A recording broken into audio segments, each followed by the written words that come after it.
इस ऐप ਦੇ ਰਾਹੀਂ ਉਸ ਦੀ ਮੁਲਾਕਾਤ ਕਰਨਦੀਪ ਸਿੰਘ ਪੁੱਤਰ ਸਤਨਾਮ ਸਿੰਘ ਨਾਲ ਹੋਈ।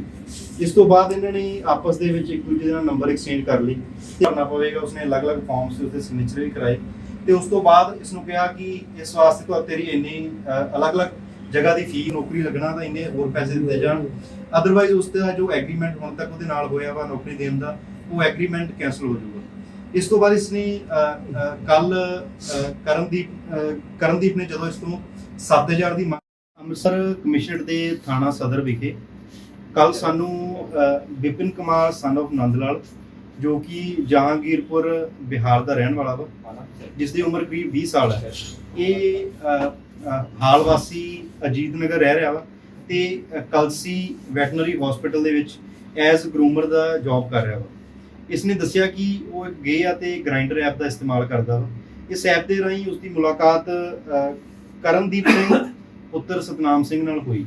ਇਸ ਤੋਂ ਬਾਅਦ ਇਹਨਾਂ ਨੇ ਆਪਸ ਦੇ ਵਿੱਚ ਇੱਕ ਦੂਜੇ ਨਾਲ ਨੰਬਰ ਐਕਸਚੇਂਜ ਕਰ ਲਈ ਤੇ ਕਰਨਦੀਪ ਸਿੰਘ ਨੇ ਇਸ ਨੂੰ ਦੱਸਿਆ ਕਿ ਇਹ ਉਸ ਦੀ ਜੌਬ HDFC ਬੈਂਕ ਦੇ ਵਿੱਚ ਬਤੌਰ ਮਾਰਕੀਟਿੰਗ ਮੈਨੇਜਰ ਕਰਵਾ ਸਕਦਾ ਵਾ, ਜਿਸ ਵਾਸਤੇ ਇਸ ਨੂੰ ਇਹ ਫਾਰਮ ਭਰਨਾ ਪਵੇਗਾ। ਉਸਨੇ ਅਲੱਗ-ਅਲੱਗ ਫਾਰਮਸ ਤੇ ਉਸਦੇ ਸਿਗਨੇਚਰ ਵੀ ਕਰਾਏ ਤੇ ਉਸ ਤੋਂ ਬਾਅਦ ਇਸ ਨੂੰ ਕਿਹਾ ਕਿ ਇਸ ਵਾਸਤੇ ਤਾਂ ਤੇਰੀ ਇੰਨੀ ਅਲੱਗ-ਅਲੱਗ ਜਗ੍ਹਾ ਦੀ ਫੀਸ ਜਾਂ ਤੈਨੂੰ ਇੰਨੀ ਰਿਸ਼ਵਤ ਦੇਣੀ ਪਵੇਗੀ। ਇਸ ਤੋਂ ਬਾਅਦ ਇਸਨੇ ਫੋਨ ਪੇ ਦੇ ਰਾਹੀਂ ਪਿਛਲੇ 15 ਦਿਨਾਂ ਦੇ ਵਿੱਚ ਇਸ ਕੋਲੋਂ 23,600 ਰੁਪਏ ਅਲੱਗ-ਅਲੱਗ ਟਾਈਮ ਤੇ ਆਨਲਾਈਨ ਟ੍ਰਾਂਜੈਕਸ਼ਨ ਕਰਕੇ ਇਸਨੇ ਆਪਣੇ ਖਾਤੇ ਦੇ ਵਿੱਚ ਪਵਾਏ ਨੇ। ਹੁਣ ਇਹ ਜੋ ਵਿਪਿਨ ਕੁਮਾਰ ਹੈ, ਇਸ ਤੋਂ ਹੋਰ ਪੈਸਿਆਂ ਦੀ ਵੀ ਮੰਗ ਕਰ ਰਿਹਾ ਸੀ ਕਿ ਅਗਰ ਨੌਕਰੀ ਲੱਗਣਾ ਤਾਂ ਇੰਨੇ ਹੋਰ ਪੈਸੇ ਦਿੱਤੇ ਜਾਣ, ਅਦਰਵਾਈਜ਼ ਉਸ ਦਾ ਜੋ ਐਗਰੀਮੈਂਟ ਹੁਣ ਤੱਕ ਉਹਦੇ ਨਾਲ ਹੋਇਆ ਵਾ ਨੌਕਰੀ ਦੇਣ ਦਾ, ਉਹ ਐਗਰੀਮੈਂਟ ਕੈਂਸਲ ਹੋ ਜਾਊਗਾ। ਇਸ ਤੋਂ ਬਾਅਦ ਇਸਨੇ ਕੱਲ ਕਰਨਦੀਪ ਨੇ ਜਦੋਂ ਇਸ ਤੋਂ 7000 ਦੀ ਮੰਗ ਕੀਤੀ ਤਾਂ ਉਸਨੇ ਕਿਹਾ ਕਿ ਉਹ ਖੰਡੇ ਵਾਲੇ ਚੌਂਕ ਦੇ ਕੋਲ ਆ ਕੇ ਉਸ ਨੂੰ 7000 ਰੁਪਇਆ ਦੇ ਦੇ। ਇਸ ਤੋਂ ਬਾਅਦ ਜਦੋਂ ਮੁਦਈ ਨੂੰ ਸ਼ੱਕ ਹੋਇਆ ਕਿ ਉਸ ਨਾਲ ਕਿਸੇ ਤਰੀਕੇ ਨਾਲ ਠੱਗੀ ਹੋ ਸਕਦੀ ਆ ਤਾਂ ਉਸਨੇ ਤੁਰੰਤ ਪੁਲਿਸ ਨੂੰ ਇਸ ਚੀਜ਼ ਦੀ ਸੂਚਨਾ ਦਿੱਤੀ, ਜਿਸ ਤੋਂ ਬਾਅਦ ਅਸੀਂ ਅਧੀਨ ਧਾਰਾ 420 ਤੇ 66 IT ਐਕਟ ਦੇ ਤਹਿਤ ਦੋਸ਼ੀ ਕਰਨਦੀਪ ਸਿੰਘ ਪੁੱਤਰ ਸਤਨਾਮ ਸਿੰਘ ਵਾਸੀ ਬੁੱਗਾ ਜ਼ਿਲ੍ਹਾ ਤਰਨਤਾਰਨ ਉਸ ਦੇ ਖਿਲਾਫ ਮੁਕੱਦਮਾ ਰਜਿਸਟਰ ਕੀਤਾ। ਜਦੋਂ ਅਸੀਂ ਯੋਜਨਾਬੰਦ ਤਰੀਕੇ ਦੇ ਨਾਲ ਉਸ ਬੰਦੇ ਨੂੰ ਕਾਬੂ ਕਰਨ ਲਈ ਮੁਦਈ ਨੂੰ ਨਾਲ ਲੈ ਗਏ ਤਾਂ ਅਸੀਂ ਉਸ ਨੂੰ ਮੌਕੇ ਤੋਂ ਅਰੈਸਟ ਕਰਨ ਵਿੱਚ ਕਾਮਯਾਬ ਹੋਏ ਹਾਂ। ਸੋ ਉਸ ਤੋਂ ਬਾਅਦ ਸਾਹਮਣੇ ਆਇਆ ਕਿ ਜੋ ਦੋਸ਼ੀ ਹੈ ਕਰਨਦੀਪ ਹੈ, ਬੜਾ ਸ਼ਾਤਰ ਤਰ੍ਹਾਂ ਦਾ ਮੁਜਰਮ ਹੈ। ਉਸਨੇ ਅਲੱਗ-ਅਲੱਗ ਉਸ ਕੋਲ 5 ਸਿਮਾਂ ਬਰਾਮਦ ਹੋਈਆਂ ਨੇ, ਜਿਸ ਵਿੱਚ ਉਹਨੇ ਅਲੱਗ-ਅਲੱਗ ਨੰਬਰਾਂ ਦੇ ਨਾਲ 3 ਅਲੱਗ-ਅਲੱਗ WhatsApp ਬਣਾਏ ਹੋਏ ਸੀ। ਇੱਕ WhatsApp ਤੋਂ ਉਹ ਖੁਦ ਬਤੌਰ ਕਰਨਦੀਪ ਉਸ ਨਾਲ ਗੱਲ ਕਰਦਾ ਸੀ, ਦੂਸਰੇ ਤੋਂ ਉਹ ਬਤੌਰ HDFC ਦਾ ਜਨਰਲ ਮੈਨੇਜਰ ਹੋ ਕੇ ਗੱਲ ਕਰਦਾ ਸੀ ਕਿ ਤੁਹਾਡੀ ਐਪਲੀਕੇਸ਼ਨ ਨੌਕਰੀ ਵਾਸਤੇ ਆਈ ਆ, ਬਟ ਤੁਸੀਂ ਇਸ ਦੀ ਫੀਸ ਨਹੀਂ ਭਰ ਰਹੇ, ਇਸ ਕਰਕੇ ਫੀਸ ਪੁਖਤਾ ਇੰਤਜ਼ਾਮ ਕਰਕੇ ਫੀਸ ਭਰੀ ਜਾਵੇ।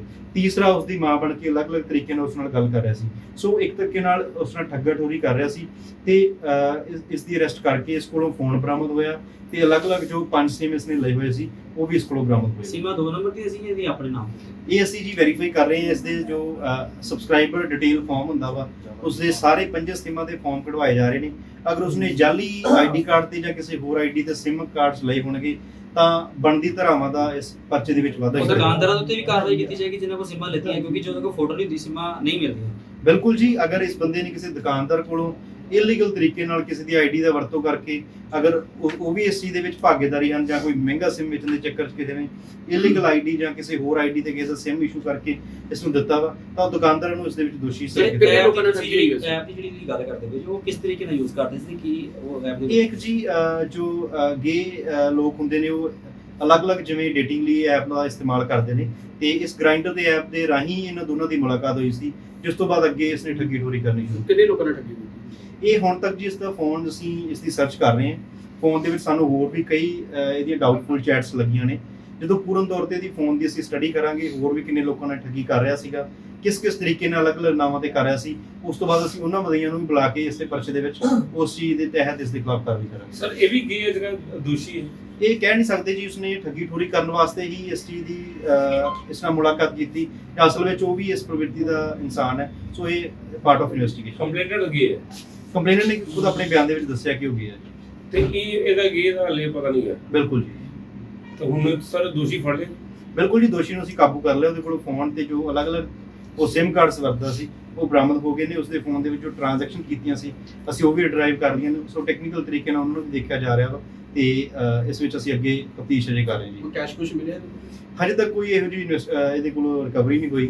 ਇਸ ਤੋਂ ਪੁੱਛਗਿੱਛ ਕੀਤੀ ਜਾ ਰਹੀ ਹੈ ਕਿ ਹੋਰ ਉਸਨੇ ਕਿਸ ਜਗ੍ਹਾ ਇਹ ਫੋਨ ਪੈਸੇ ਵਰਤੇ ਨੇ, ਕਿਸ ਤਰੀਕੇ ਲਈ ਵਰਤੇ ਨੇ। ਸੋ ਸਾਨੂੰ ਇਹ ਬਰਾਮਦੀ ਹੋਣ ਦੀ ਵੀ ਪੂਰੀ ਉਮੀਦ ਆ ਕਿ ਹੋਰ ਵੀ ਇਸ ਕੋਲੋਂ ਜੋ ਠੱਗੀ ਠੋਰੀ ਕੀਤੀ ਆ ਉਹ ਵੀ ਸਾਨੂੰ ਫਾਈਂਡ ਆਊਟ ਹੋ ਸਕਦੀ ਹੈ। ਤੇ ਹੁਣ ਤੱਕ ਦਾ ਪਹਿਲਾ ਹੀ ਮਾਮਲਾ ਹੈ ਜਾਂ ਇਸ ਤੋਂ ਪਹਿਲਾਂ ਵੀ ਇਸਨੇ ਕਿਸੇ ਨਾਲ ਇਸ ਤਰੀਕੇ ਨਹੀਂ, ਇਸ ਦੇ ਖਿਲਾਫ ਜੋ ਅਸੀਂ ਰਿਕਾਰਡ ਚੈੱਕ ਕਰਵਾਇਆ ਹੁਣ ਤੱਕ ਇਸ ਦੇ ਖਿਲਾਫ ਹੋਰ ਕੋਈ ਐਫਆਈਆਰ ਨਹੀਂ ਪਾਈ ਗਈ ਹੈ। ਬਾਕੀ ਇਸ ਦਾ ਜੋ ਰੈਸ਼ੀ ਥਾਣਾ ਤਰਨਤਾਰਨ ਦੇ ਵਿੱਚ ਆ ਉੱਥੋਂ ਅਸੀਂ ਤਸੱਲੀ ਬਖਸ਼ ਰਿਕਾਰਡ ਚੈੱਕ ਕਰਾਵਾਂਗੇ ਤੇ ਉਸ ਤੋਂ ਬਾਅਦ ਹੀ ਪੂਰਨ ਤੌਰ ਤੇ ਦੱਸ ਸਕਦੇ ਕਿ ਉਸ ਦੇ ਖਿਲਾਫ ਪਹਿਲਾਂ ਵੀ ਕੋਈ ਠੱਗੀ ਠੋਰੀ ਦੇ ਜਾਂ ਕਿਸੇ ਹੋਰ ਤਰੀਕੇ ਦੇ ਮੁਕੱਦਮੇ ਦਰਜ ਹਨ ਜਾਂ ਨਹੀਂ। ਤੇ ਸਾਰੇ ਜਿੱਦਾਂ ਤੁਸੀਂ ਦੱਸਿਆ ਕਿ ਇਕੱਲਾ ਹੀ 3-4 ਸਿਮਾਂ ਦੇ ਉੱਤੇ ਇਹ ਇਕੱਲਾ ਹੀ ਕਰਦਾ ਪਿਆ ਜਾਂ ਗਰੋਹ ਇੱਕ ਹੋਈ? ਇਕੱਲਾ ਜੀ ਖੁਦ ਗੱਲਬਾਤ ਕਰਦਾ ਸੀ ਸਾਰੇ ਫੋਨਸ ਤੋਂ। ਇਹਦੇ ਕੋਲੋਂ ਹੀ ਸਾਰੀਆਂ ਸਿਮਾਂ ਬਰਾਮਦ ਹੋਈਆਂ। ਇਹਨੇ ਫੋਨ ਦੇ ਵਿੱਚ ਹੀ 3 WhatsApp ਅਲੱਗ-ਅਲੱਗ ਚਲਾਈ ਹੋਈ ਸੀ, ਜਿਸ ਤੋਂ ਇੱਕ ਖੁਦ ਬਣ ਕੇ, ਇੱਕ ਬੈਂਕ ਦਾ ਜਨਰਲ ਮੈਨੇਜਰ ਬਣ ਕੇ, ਇੱਕ ਆਪਦੀ ਮਦਰ ਬਣ ਕੇ ਅਲੱਗ-ਅਲੱਗ ਤਰੀਕੇ ਨਾਲ ਗੱਲਬਾਤ ਕਰਦਾ ਸੀ ਜੀ। ਕੀ ਮੈਸੇਜ ਕੀ ਦੇਣਾ ਚਾਹੋਗੇ ਸਰ ਆਮ ਜਨਤਾ ਨੂੰ? ਜਿਸ ਤਰ੍ਹਾਂ ਮੈਂ ਆਮ ਜਨਤਾ ਨੂੰ ਇਹੀ ਮੈਸੇਜ ਦੇਣਾ ਚਾਹੂੰਗਾ ਕਿ ਅਗਰ ਤੁਹਾਨੂੰ ਕੋਈ ਜੌਬ ਦਾ ਕੋਈ ਕਹਿੰਦਾ ਵਾ ਤਾਂ ਉਸ ਨੂੰ ਪਹਿਲਾਂ ਵੈਰੀਫਾਈ ਕਰੋ, ਕਿਉਂਕਿ ਕੋਈ ਵੀ ਜੌਬ ਇਦਾਂ ਪੈਸੇ ਨਾਲ ਨਹੀਂ ਮਿਲਦੀ। ਅਗਰ ਤੁਹਾਨੂੰ ਕਿਸੇ ਇੰਸਟੀਟਿਊਸ਼ਨ ਦੇ ਵਿੱਚ, ਕੋਈ ਗਵਰਨਮੈਂਟ ਇੰਸਟੀਟਿਊਸ਼ਨ ਦੇ ਵਿੱਚ, ਕੋਈ ਪ੍ਰਾਈਵੇਟ ਇੰਸਟੀਟਿਊਸ਼ਨ ਦੇ ਵਿੱਚ ਕੋਈ ਜੌਬ ਆਫਰ ਕਰਦਾ ਵਾ ਤਾਂ ਖੁਦ ਉਸ ਇੰਸਟੀਟਿਊਸ਼ਨ ਦੇ ਵਿੱਚ ਵਿਜ਼ਿਟ ਕਰੋ, ਉੱਥੇ ਜਾ ਕੇ ਪੁੱਛੋ ਕਿ ਕਿਸੇ ਤਰੀਕੇ ਨਾਲ ਕੋਈ ਵੈਕੈਂਸੀ ਨਿਕਲੀ ਹੈ ਜਾਂ ਨਹੀਂ, ਕੀ ਉਸ ਤਰੀਕੇ ਨਾਲ ਕੋਈ ਅਖਬਾਰ ਦੇ ਵਿੱਚ ਕੋਈ ਉਸ ਚੀਜ਼ ਦੀ ਕੋਈ ਐਡਵਰਟਾਈਜ਼ਮੈਂਟ ਆਈ ਹੈ ਜਾਂ ਨਹੀਂ। ਉਸ ਤੋਂ ਬਾਅਦ ਹੀ ਵਿਸ਼ਵਾਸ ਕਰੋ, ਫਾਰਮ ਭਰ ਕੇ ਉਸ ਇੰਸਟੀਟਿਊਸ਼ਨ ਦੇ ਵਿੱਚ ਜਮ੍ਹਾਂ ਕਰਾਓ ਤੇ ਜੋ ਅਗਰ ਕੋਈ ਤੁਹਾਨੂੰ ਪੈਸੇ ਦੀ ਮੰਗ ਕਰਦਾ ਕੋਈ ਜੌਬ ਵਾਸਤੇ, ਉਹਦੀ ਤੁਰੰਤ ਇਨਫੋਰਮੇਸ਼ਨ ਪੁਲਿਸ ਨੂੰ ਦਿਓ ਤਾਂ ਕਿ ਅਸੀਂ ਠੱਗੀ ਠੋਰੀ ਤੋਂ ਬਚ ਸਕੀਏ। ਠੀਕ ਹੈ ਜੀ, ਥੈਂਕ ਯੂ।